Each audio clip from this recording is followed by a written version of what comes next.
So the first time I recorded today's episodes, I didn't wear a microphone, which made the sound less good. Yeah, whoops. Liz Cheney didn't come right out and say she expects to lose her primary next month. But in an interview with CNN's Jake Tapper on Sunday, it was pretty easy to read between the lines of the Wyoming Republicans' answers. I am working hard here in Wyoming to earn every vote. But I will also say this, I'm not going to lie. I'm not going to say things that aren't true about the election. My opponents are doing that, certainly simply for the purpose of getting elected. And at another point, she said this. If I have to choose between maintaining a seat in the House of Representatives or protecting the constitutional republic and ensuring the American people know the truth about Donald Trump, I'm going to choose the Constitution and the truth every single day. Now, pressed by Tapper whether her service as vice chair of the House's January 6th Select Committee will have been worth it even if she loses next month, Cheney responded, I believe that my work on this committee is the single most important thing I've ever done professionally. Now, if all that sounds to you like Cheney is framing the August 16th primary as a sort of fait accompli, and as not the end of a story, but as part of a broader narrative, well then you, sir, or ma'am, are correct. The simple fact is that Cheney is very unlikely to beat Harriet Hageman in next month's Wyoming primary. Hageman has the support of, among others, former President Donald Trump, as well as a number of top Republican leaders, including House Minority Leader Kevin McCarthy. Cheney, on the other hand, is detested by Republicans who swear fealty to Trump, and in Wyoming, that's a majority of Republicans. While Cheney has reportedly been trying to recruit Democrats to cross party lines and support her, and some undoubtedly will, it's very hard to see that making a real difference in the outcome of this race. Simply put, Cheney looks likely to lose, and lose big, and she knows it.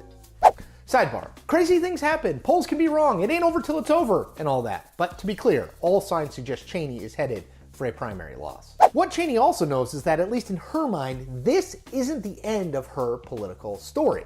Here's how Cheney answered a question from Tapper on whether she's interested in running for president in 2024. Watch. I haven't really, at this point, I have not made a decision about 2024. But I do think as we look towards the next presidential election, as I said, I believe that our nation stands on the edge of an abyss. And I do believe that we all have to really think very seriously about the dangers we face and the threats we face. And we have to elect serious candidates. That pretty much tells you everything you need to know about Liz Cheney in 2024.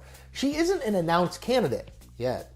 But when you hear a politician talking about the country standing on the edge of an abyss and the need to elect serious candidates, well, it doesn't take an astrophysicist, thankfully, to figure out what's really going on here. The real question at this point seems to be then not whether Cheney runs, she sounds to all the world like that decision is at least mostly made, but rather whether she can have any sort of actual impact in the 2024 race. If Cheney runs as a Republican, it will undoubtedly be a very tough road for her. Trump is the clear frontrunner in most polling conducted on the 2024 presidential primary and seems very likely to run again. Florida Governor Ron DeSantis is seen as the only serious alternative to Trump, at least at the moment, and he's positioned himself as an advocate of Trumpism, just without Trump. There's no candidate garnering any serious support in hypothetical 2024 polls who's running expressly against Trump and the actions he took and didn't take during his 4 years in office. The people, aside from Cheney, who are signaling an interest in running that sort of campaign, term-limited Maryland Governor Larry Hogan is probably the most high-profile example other than Cheney, they barely register in polls on the race. Could Cheney somehow coalesce the anti-Trump vote within the Republican Party? Sure, possible. But even if she was to do so, there's scant evidence that that block of voters comprise anything close to a majority of likely Republican primary voters. The other, and more plausible, I think, path for Cheney is to run as an independent in the 2024 presidential race. Assuming Trump is the Republican nominee, which is a safe assumption, such a candidacy could skim off enough votes in swing states and nationally to potentially hamstring the former president's chances of winning. Presumably Cheney, who is a conservative on most issues other than Donald Trump, would appeal more to Republicans than Democrats in a general election.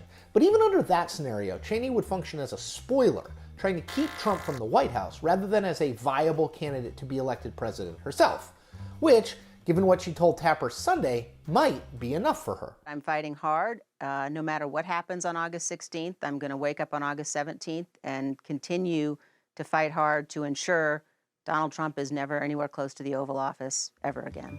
And that is the point. We make new Point episodes every Tuesday and Thursday. Check them all out.